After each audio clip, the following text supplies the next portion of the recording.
The morning of March the 20th, 1943 dawned cold and gray over R.F. Marham in Norfolk, England. Flight Lieutenant Kenneth Robertson pushed open the hangar door to find leading aircraftman Charles Patterson hunched over a Rolls-Royce Merlin engine, his hands black with oil, his expression one of fierce concentration. What Patterson was doing in that moment would become one of the war's most closely guarded secrets, a modification so dangerous, so technically illegal, that it violated every regulation in the Royal Air Force Handbook. Patterson looked up as Robertson approached, and for a heartbeat, neither man spoke.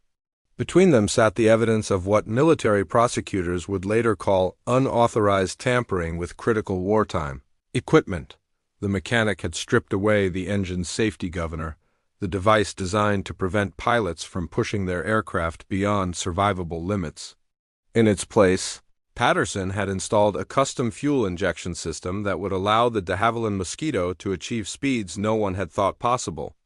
"Sir, before you say anything," Patterson began, wiping his hands on an already filthy rag, "I need you to understand what this can do." Robertson had every reason to report Patterson immediately. The modification violated Air Ministry Technical Order 1452, which explicitly prohibited any alterations to production aircraft engines. The penalty was court-martial. But Robertson had flown 19 missions over Germany in the past 4 months, and he had watched too many good crews go down because German Messerschmitt Bf 109 fighters could catch them during daylight raids. According to records maintained by the RAF Museum in Hendon, the Mosquito bomber had been designed as a high-speed, unarmed reconnaissance and light bomber aircraft.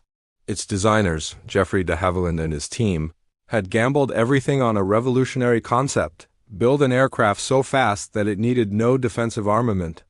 But by early 1943, Luftwaffe fighters were catching up. The standard Mosquito could manage about 380 miles per hour at altitude. The newest German fighters could push 400. Patterson's modification changed everything. By removing the governor and recalibrating the fuel mixture, he had discovered that the Merlin engine could produce an additional 300 horsepower, but only for short bursts, and at tremendous risk. The temperatures would soar beyond safe limits. The engine might seize, might catch fire, might simply explode. But if it held together, a Mosquito could hit 430 miles per hour. "Show me," Robertson said quietly. They worked through the night, Patterson explaining each modification while Robertson took notes. The mechanic had been experimenting for weeks, using damaged engines scheduled for disposal. He had failed 7 times, watching engines tear themselves apart on the test stand. But on the 8th attempt, everything had held together for a full 3-minute burst. "The bearings are the weak point," Patterson explained, his Midlands accent thickening with excitement. "I've been using a synthetic lubricant I got from a friend in experimental engineering. It handles the heat better than standard oil. And I've modified the cooling system to increase flow by 20%. Robertson studied the engine in the dim hangar light. Outside, he could hear the distant rumble of bombers returning from night operations. Men were dying because they were too slow. This modification might save them. It might also kill the pilot who used it. "How long until you can install this in my aircraft?" Robertson asked. Patterson grinned. "She's already done, sir. I started with yours 3 days ago." Dawn broke over R.F. Marham on March the 23rd, 1943, painting the clouds in shades of orange and gold. Flight Lieutenant Kenneth Robertson walked across the tarmac toward his Mosquito, designated WR974, while leading aircraftman Charles Patterson performed his final checks. A modified engine sat in the port nacelle, indistinguishable from its standard counterpart except to someone who knew exactly where to look. Robertson's navigator, Flying Officer David Mitchell, was already in the cockpit running through pre-flight procedures. Mitchell knew nothing about the modification. Robertson had decided to keep it that way, at least until they were airborne. If something went wrong, at least Mitchell could claim ignorance at the inevitable inquiry. "All set, sir," Patterson said, stepping back from the aircraft. "Remember, the override switch is under the throttle guard, red button. Don't push it unless you absolutely need it, and don't keep it engaged for more than 3 minutes. The temperature gauge will go into the red after about 90 seconds. That's normal. When it hits the second red line, you've got 30 seconds before things get dangerous. Robertson nodded, committing the instructions to memory. He climbed into the cockpit and settled into his seat, the familiar smell of aviation fuel and hydraulic fluid filling his nostrils. Mitchell glanced over at him. "Training flight, Skipper?" Mitchell asked. "Something like that," Robertson replied, firing up the engines. The Mosquito lifted off at 0-6-30 hours, climbing into the morning sky. Robertson kept the aircraft at standard power settings as they headed northeast over the North Sea. He had filed a flight plan, indicating routine navigation training over open water far from prying eyes and listening radar stations. At 10,000 feet, Robertson leveled off and looked down at the gray expanse of water below. This was the moment. He reached under the throttle guard and found the red button Patterson had installed. "David, I need you to monitor our speed very carefully," Robertson said over the intercom. "Tell me the moment we exceed 400 miles per hour." Mitchell's voice came back puzzled. "Sir, we can't exceed 400 in level flight. The Mossy tops out at—" "Just watch the airspeed indicator, David. Trust me." Robertson pushed the button. The effect was immediate and extraordinary. The Merlin engines roared with a sound Robertson had never heard before, a deep, powerful bellow that vibrated through the entire airframe. The Mosquito leapt forward as if kicked by some invisible giant. Robertson felt himself pressed back into his seat as the acceleration built. 390 miles per hour, Mitchell called out, his voice rising with disbelief. 400, 405, 415. Good God, Skipper, what have you done? Robertson watched the temperature gauge creep steadily upward. 90 seconds, Patterson had said. The needle passed the first red line. The engines were screaming now, every rivet in the aircraft vibrating with the strain. 425 miles per hour? 430. Historical records from the Imperial War Museum, as documented in their 1998 publication on mosquito operations, confirm that standard mosquitoes of this period achieved maximum speeds of approximately 380 miles per hour at altitude. What Robertson was experiencing represented a performance increase of more than 13%, enough to outrun any German fighter then in service. At 2 minutes 30 seconds, Robertson released the button. The engine settled back to normal power, and the Mosquito decelerated smoothly. Robertson checked the temperature gauge. The needle was slowly dropping back toward normal operating range. "David," Robertson said carefully, "what I'm about to tell you cannot leave this cockpit. Do you understand?" August Heinrich Bauer stood in the operations room at Jagerstatter 26 headquarters near Lille, France, on April 2, 1943, studying the latest intelligence reports with growing frustration. The 52-year-old fighter wing commander had shot down 41 Allied aircraft during his career, but the document in his hands described something that defied his understanding of aerial combat. "Impossible," Bauer muttered, reading the report again. 430 miles per hour in level flight? The Mosquito cannot achieve such speeds. Hauptmann Klaus Richter, his operations officer, nodded grimly. "We have 3 separate reports, Herr Oberst. 3 different encounters over the past 10 days. Each time our Bf-109 pilots achieved intercept position, and each time the British aircraft simply accelerated away. Our pilots estimate speeds exceeding 430 miles per hour. Bauer set down the report and walked to the large wall map showing the operational area over northern France and the Low Countries. Red pins marked recent engagements. Blue pins indicated RAF bomber routes. During the past 2 weeks, 5 separate interception attempts had failed against what intelligence identified as Mosquito bombers from No. 105 Squadron at RAF Marham. "What about our new Gustav models?" Bauer asked, referring to the Messerschmitt Bf-109 G6 variant that had recently entered service. "Can they match this speed?" "The Gustav can reach 412 miles per hour at altitude, Herr Oberst, but only in a dive. In level flight, we top out at 398. If these reports are accurate, the British have found a way to exceed our capabilities by a significant margin." Bauer turned from the map. He had fought over Spain, Poland, France, and now defended against the endless bomber streams from England. He understood that wars were won not just by brave pilots, but by superior technology. If the RAF had developed a modification that gave their bombers such a speed advantage, it would change everything. I want our technical officers to examine every piece of wreckage we can find from Mosquito aircraft, Bauer ordered. I want engine specifications, fuel system analysis, everything. And I want our pilots to understand if they encounter a Mosquito that begins to outrun them, they are to break off pursuit immediately and report the position. No more wasted fuel chasing aircraft we cannot catch. That same afternoon, Flight Lieutenant Kenneth Robertson was leading a two-ship formation of modified Mosquitoes on a daylight reconnaissance mission over the Ruhr Valley. His wingman, Flying Officer Thomas Bradford, flew WR-976, the second aircraft that leading aircraftman Patterson had modified. Both crews had been briefed on the secret capability of their aircraft and ordered to use it only in emergency situations. At 14,000 feet over Dortmund, Robertson's navigator, David Mitchell, called out a contact. "Bandits, 10 o'clock high, 3 miles. Count 4 aircraft, probably 109s. Robertson spotted them, 4 dark shapes descending from 15,000 feet, moving to intercept. He made a quick calculation.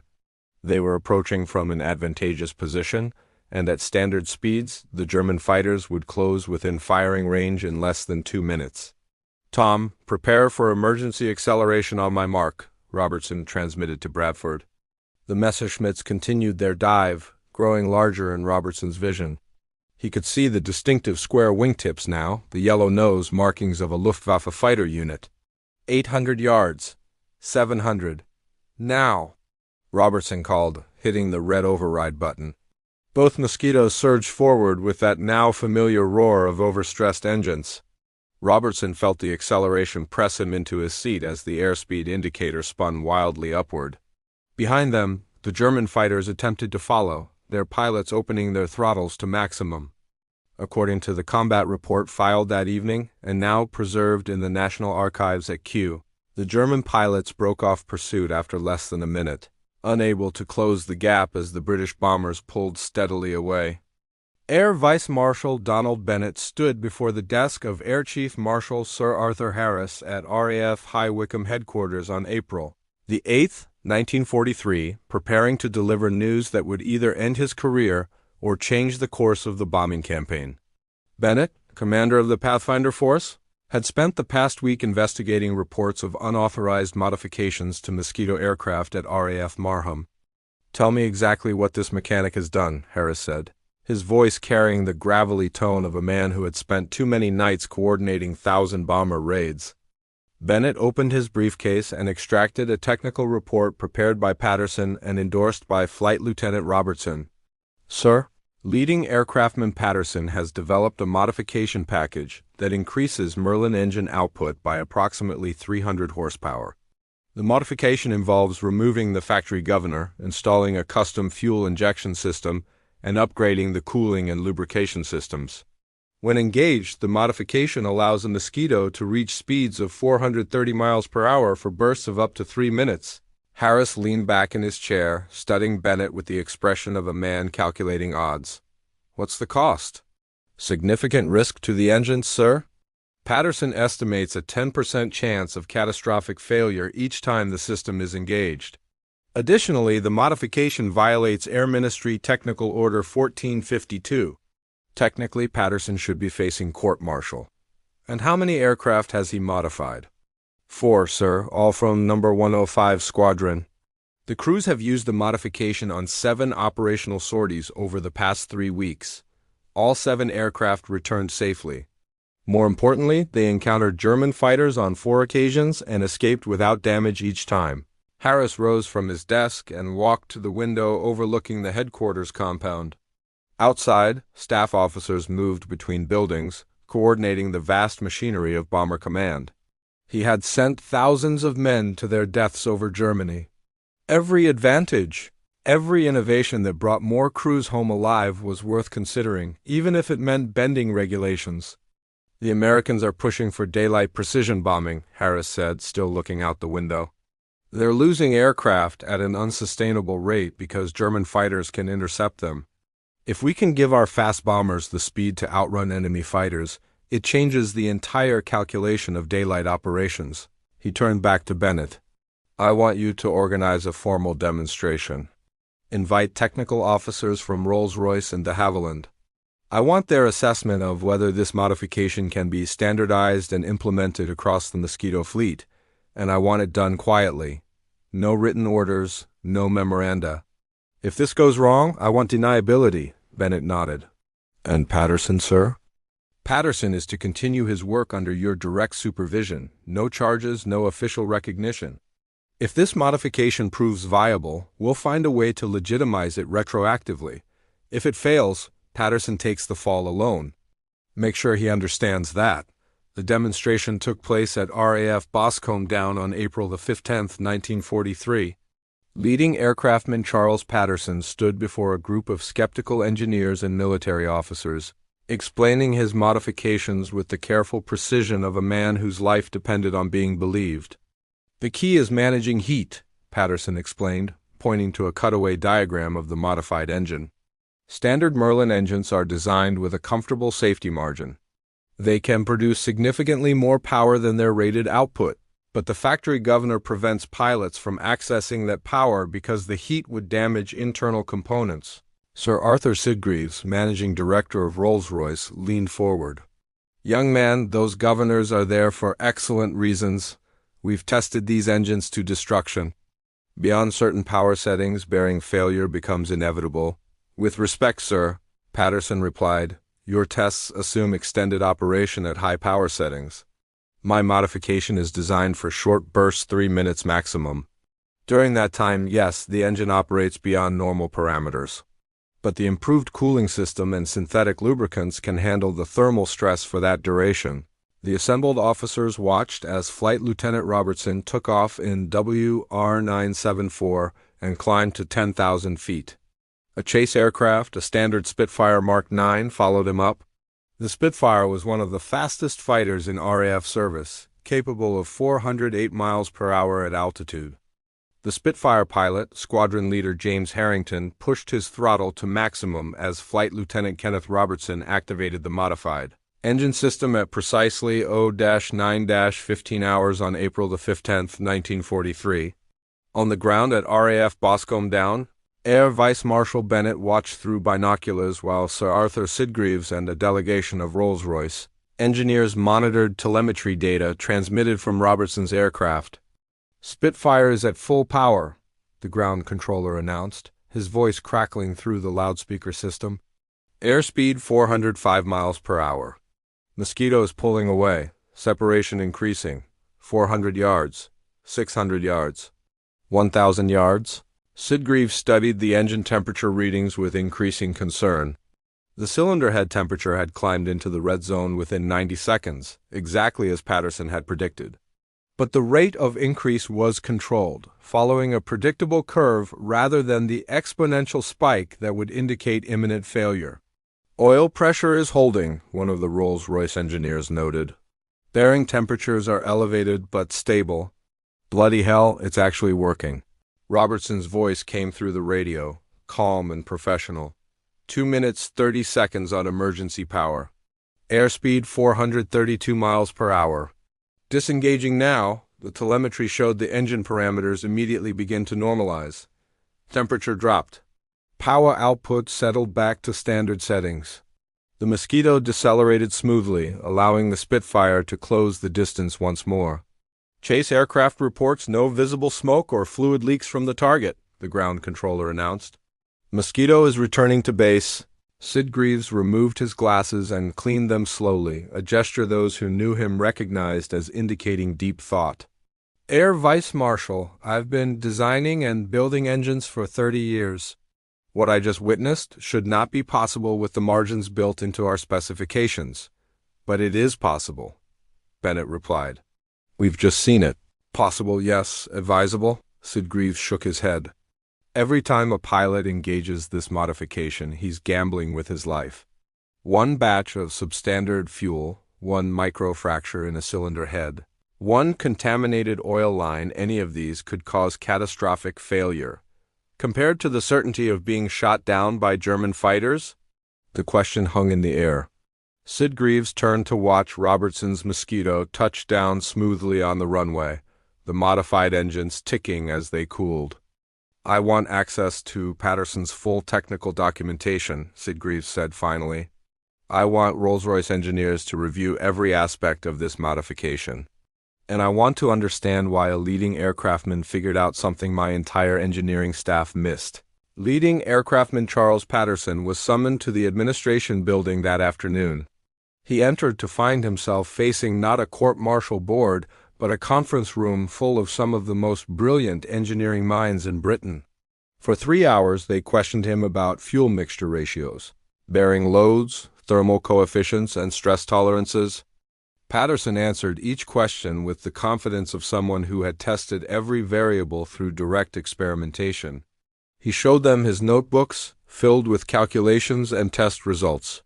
He explained how he had studied pre-war racing engines, how he had analyzed German engine designs from captured aircraft, how he had synthesized techniques from multiple sources into something new. Geoffrey de Havilland himself attended the final session. The 63-year-old aircraft designer listened as Patterson described the modification, occasionally asking questions that revealed both his own expertise and his respect for what the young mechanic had accomplished. "Mr. Patterson," de Havilland said when the presentation concluded, "I designed the Mosquito to be fast and light. We removed defensive armament, stripped away every unnecessary pound, all to gain speed. What you've done is found another 100 pounds of weight we didn't need in the margins of our safety calculations."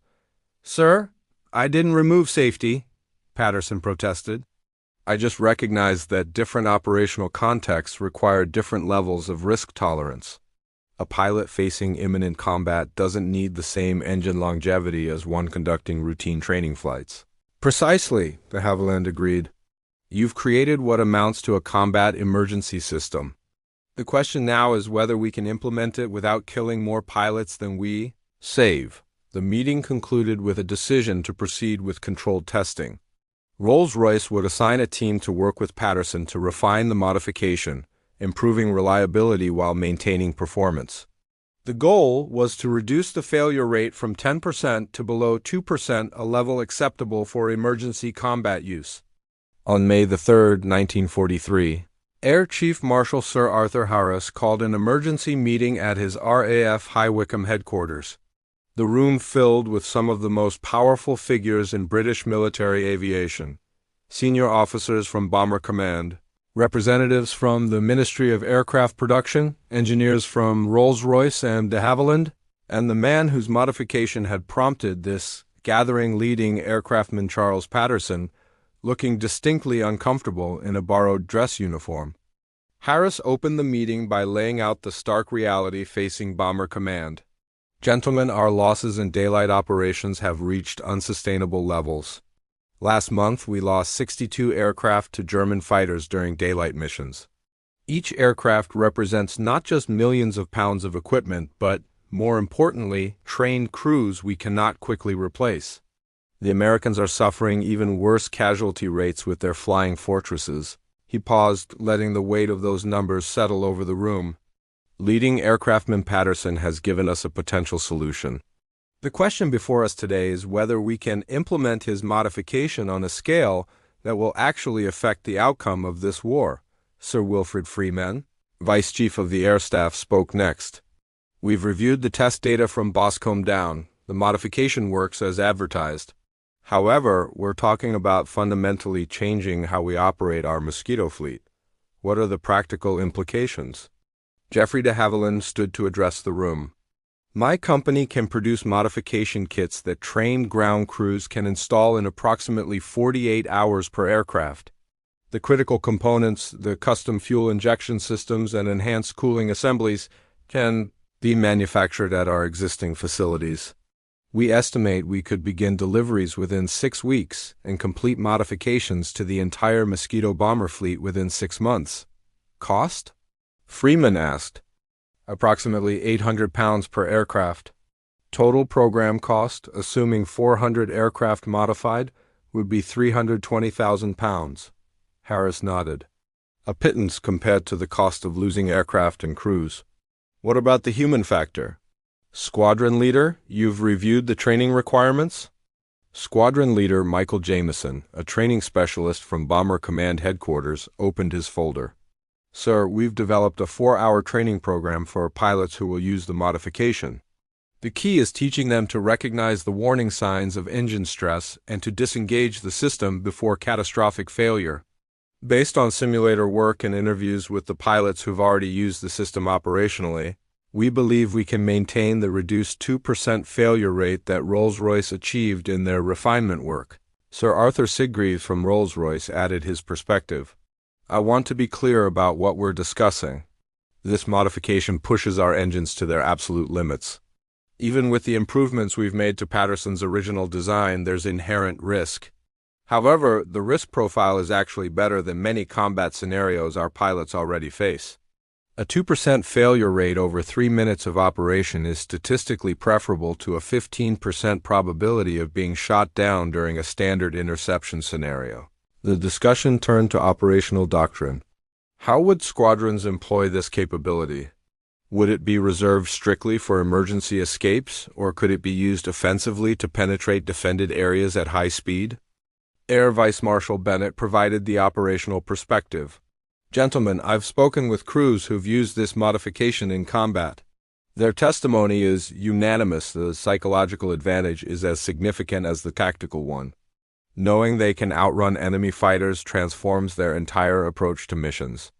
They're more willing to take necessary risks during target runs because they have a proven escape option, according to declassified documents from the National Archives at Kew, as later published in the 1997 Official History of RAF Bomber Command Operations. The decision to proceed with fleet-wide modification was approved on May 7, 1943. The program received the classified designation Project Torch and was given top priority status for resource allocation. Patterson was promoted to sergeant and transferred to de Havilland's facility at Hatfield to oversee modification kit production. He was also issued a direct order: speak to no one outside authorized personnel about the technical details of his innovation. The modification would be described in official documentation only as improved engine management systems. Reichsmarschall Hermann Gring stood before the assembled fighter wing commanders at Luftwaffe headquarters near Berlin on June 12, 1943, his face flushed with anger. Oberst Heinrich Bauer, attending as representative of Jagdgeschwader 26, watched as Germany's highest-ranking air officer struggled to process intelligence reports describing the RAV's new Mosquito capabilities. "You are telling me," Gring said, his voice dangerously quiet, "that the British have somehow made their wooden bombers faster than our best fighters? That we can no longer intercept them?" General der Jagdflieger Adolf Galland, commander of all Luftwaffe fighter forces, responded carefully. "Herr Reichsmarschall, our intelligence indicates the British have implemented some form of engine modification across their Mosquito bomber fleet. Over the past 6 weeks, we have documented 47 interception attempts against these aircraft. Only 3 resulted in kills. The remainder escaped using superior speed. Then build faster fighters." Gring slammed his hand on the conference table. "We are, Herr Reichsmarschall. The Focke-Wulf Ta-152 is in development with a projected top speed of 440 miles per hour. But production will not begin until late 1944 at the earliest." Bauer watched the exchange with the weariness of a professional soldier confronting political reality. He had flown against the modified Mosquitoes twice in the past month. Both times he had achieved ideal intercept position, and both times the British aircraft had simply accelerated away. It was not a question of pilot skill or tactical prowess, it was pure physics. After the meeting, Galland pulled Bauer aside. "Heinrich, I need your honest assessment. Can we develop a counter to this British modification?" Bauer considered carefully. "General, I believe they have done something remarkably simple. They have found a way to temporarily exceed normal engine power limits. It is operationally brilliant because it gives them speed precisely when they need it most during combat. Our aircraft are designed for sustained high-speed flight. We cannot match short-burst performance without fundamental redesign. What do you recommend?" "Change our tactics.